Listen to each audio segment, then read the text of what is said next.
What up, Talking Fight fans? Thanks for tuning in to today's episode of the Knuckle Up Knockout of the Week with yours truly, Mike, and my man, Cedric Ben, and always special guest, Tim Witherspoon, joining us to break down this beautiful knockout. Oh my God. Heard around the world, guys. Mauricio Lara victimizes Leigh Wood in front of his home crowd and takes the belt. Oh my God, I thought this was going the other way. I had it called for Wood in the fifth. Wood was looking good in that fifth and sixth and seventh up until this vicious left that just sent him to the canvas flat on his back. Some people are saying, early throw in for that towel from the corner. Some people are saying it wasn't. Let's talk about it though. But what a big knockout. Guys, let's just chop it up. Let's talk about this big knockout, man. Well, as far as the knockout, when people say throwing in the towel, the thing that I repeat all the time is that as a coach, obviously boxers always say their pride, they never want the towel to be thrown in. But as a coach, you got to be able to see over that. And the one thing that I always tell my boxers is that I would rather you come visit. I would rather you be mad at me for stopping the fight too early rather than me coming to visit you in the hospital because I stopped it too late. Right. And so, what I say is, if you don't want me to stop the fight, then don't put me in a position to have to make that decision. Like, don't just stand there against the ropes, getting your head popped all over the place. And you think I'm just going to stand there and be like, well, you told me not to throw in the towel. So I'm going to sit there and just watch them die. Like, no. Right. No. So right. That's my thing on that. This isn't Rocky 3 and Sylvester Stallone is not in the corner with Creed. This is real life here. The champ can talk about this. This is real life. This is we was talking about before this, and some trainers want to get like publicity or when they throw the towel in that they're gonna. I told Mike they're gonna be interviewing him about that. It's gonna blow him up. But I looked at the fight and I think that he could have let him go again and stop it real quick. If he don't reply, if the boxer don't, show that he ready, then stop it. But give him another chance because I thought he was winning the fight. I thought he was doing real good. Yeah, he was. So in my opinion, Bench, I don't think he should have threw the towel then. If he would have got hit with a couple more shots after the ref let him fight, then I would have did it. But I could understand that. To me, he was boxing. He was boxing pretty good, and he hurt the other guy. So, that happens sometimes. I've seen trainers do that. Trainers that don't know, and feel like in the era, they do that just to.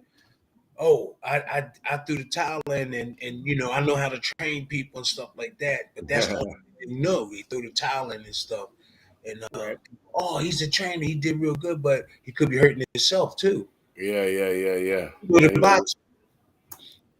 Honestly, it's a great. Safety is number one. I'm sorry, safety is number one.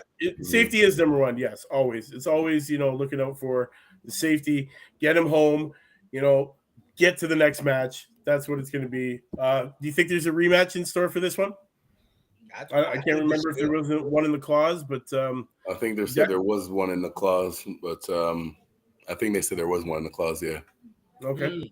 Well, that was a good fight. It was a great fight leading up to this, guys. I got the shot right here. We're gonna show it, and this one's gonna be nice, guys.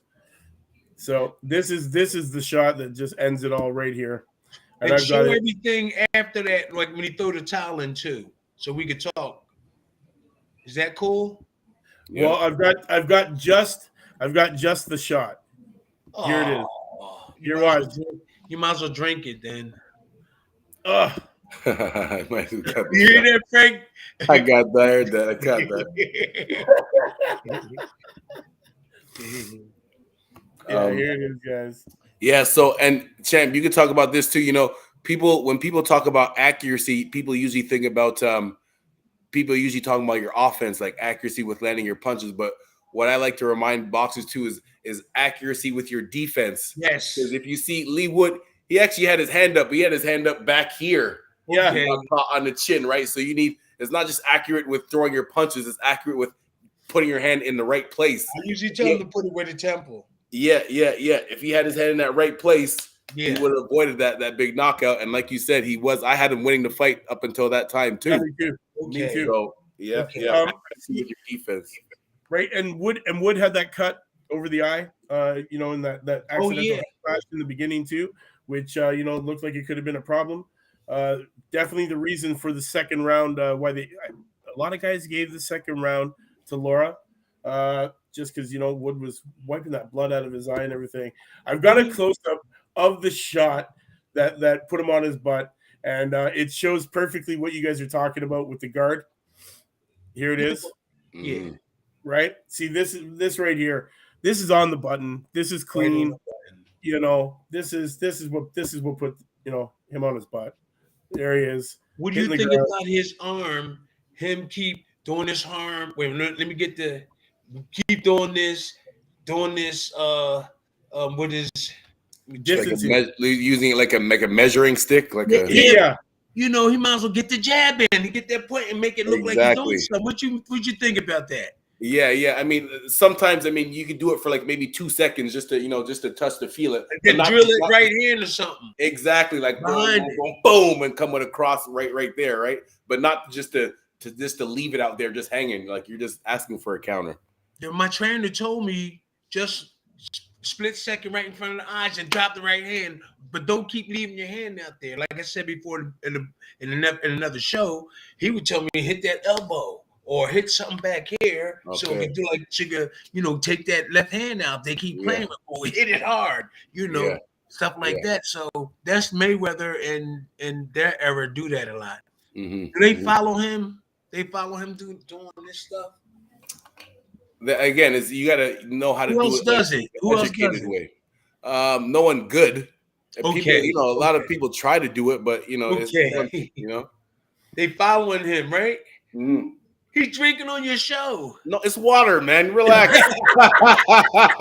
I'm sorry, Mike. Go ahead, Mike. One of our viewers said it's called probing. He's probing.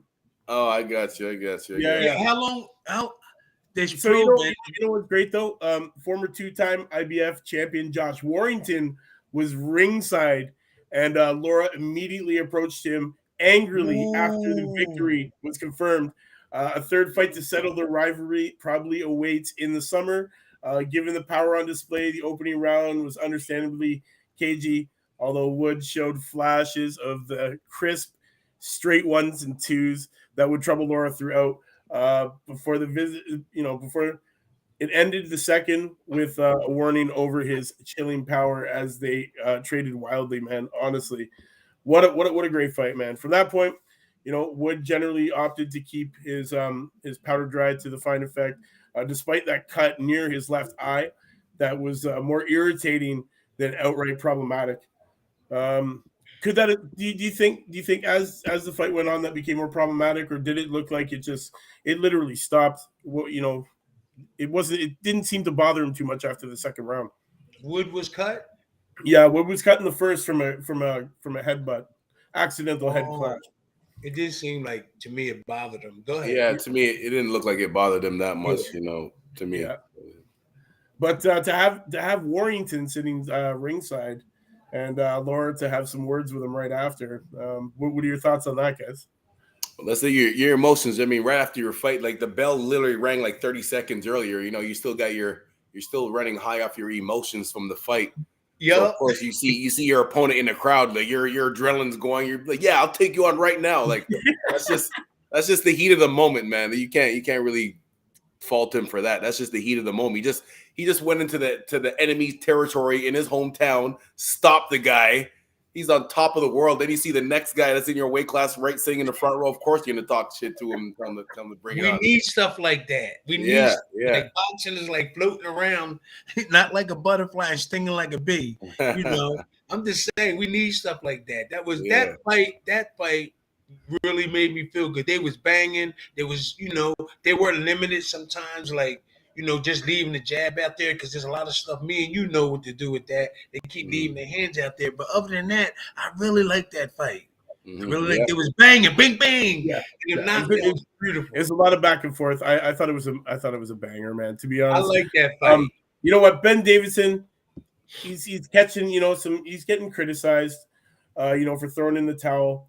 But and the only reason why is because it was thrown in with approximately 10 seconds left in the round. You know what I mean? By the time these guys would have got, back at each other, would he been, would he been saved? Would he been saved? Would he had time to rest in between? Would we have seen a different Leigh Wood come out in the 8th round? We don't know. Would he been able to survive that? But we got to remember, as the ref was checking him before that towel got thrown in, because the ref was ready to let him go, his hands still were at his side. He didn't even attempt to pick them and put them back up. He was still really, really dazed. And, I guess that's what Ben Davidson is saying is, if the man isn't intelligently picking his hands up, the minute that ref is like, all right, guys, get back at it, he's wide open. And I think that's what he was really worried about. I mean, to cut you off, I don't see how Ben can analyze that from down there. From down on the floor. Yeah, the ref was there, and the ref said it was okay. Yeah, that's going to be hard for him to really tell from that position. Right. If he's really hurt in his heart, he's seen him stumbling. In his feelings, he's maybe not wanting him to get hit anymore. But he probably could have saved it to the those 10 seconds you said was left. He probably could have survived, but he probably would have got hurt. But I would have let it go on just to see and stop it quick. Stop. Especially you're wearing the belt. You are the champ.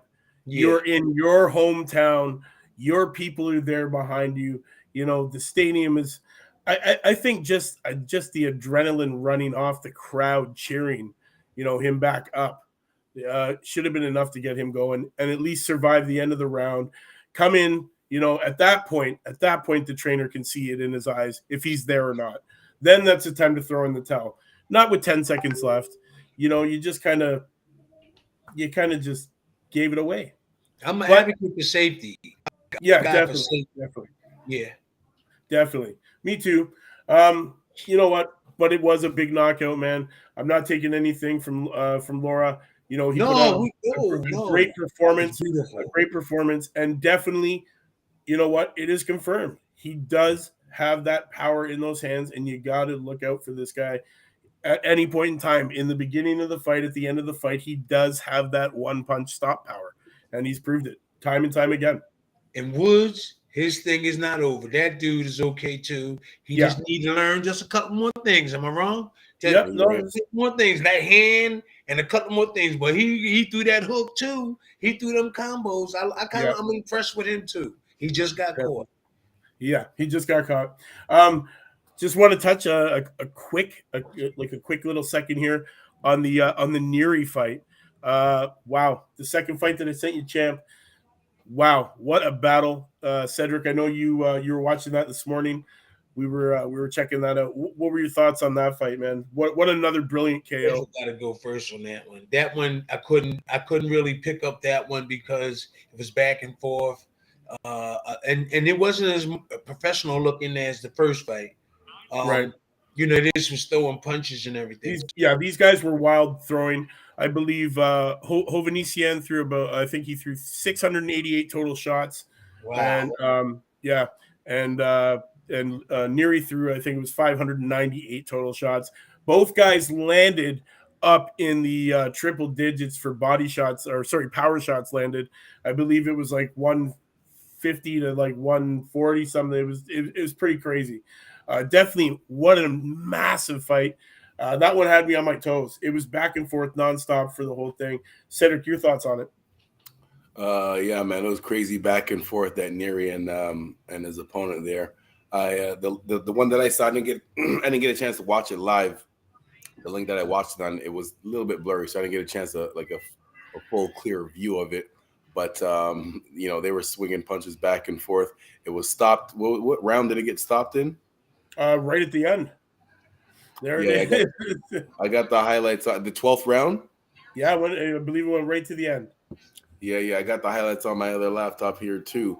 But yeah, that's I'm assuming, I don't know if there was a rematch clause in this, but judging how close it was and the way that everyone was talking about it, I'm assuming that it warrants a rematch since it was such a great fight, close fight. Honestly, what I love about it is, Luis Neary, he doesn't fight like the Mexicans do. He's got his own kind of style. He's only got one blemish on his record against Brandon Figueroa. That was back in May 15th, 2021. That was a KO in the 7th round for the WBA and WBC World Super Bantams titles at Dignity Health Sports Park in Carson. So, Neary, he's he's got some power in those hands, man, and he's got a chin, and he showed us that last night with that brilliant KO victory over Azat Hovhannisyan at the time 151 of the 11th. Sorry, guys, it didn't go to the 12th. It made it to the 11th. Wow. There was that point in that fight there where Hovhannisyan stepped back out of it as he got kind of dazed, leaned against the ropes, kind of smiled, left himself wide open, and Neary just that's the drop. That was the drop that started the whole downhill from there. But those guys went at each other hard The whole fight. the whole fight, man. Big numbers on those shots, man. 688 total to 598 total. Both guys were up in the 30 percentile of landing that. So, these guys were touching each other. Big fight.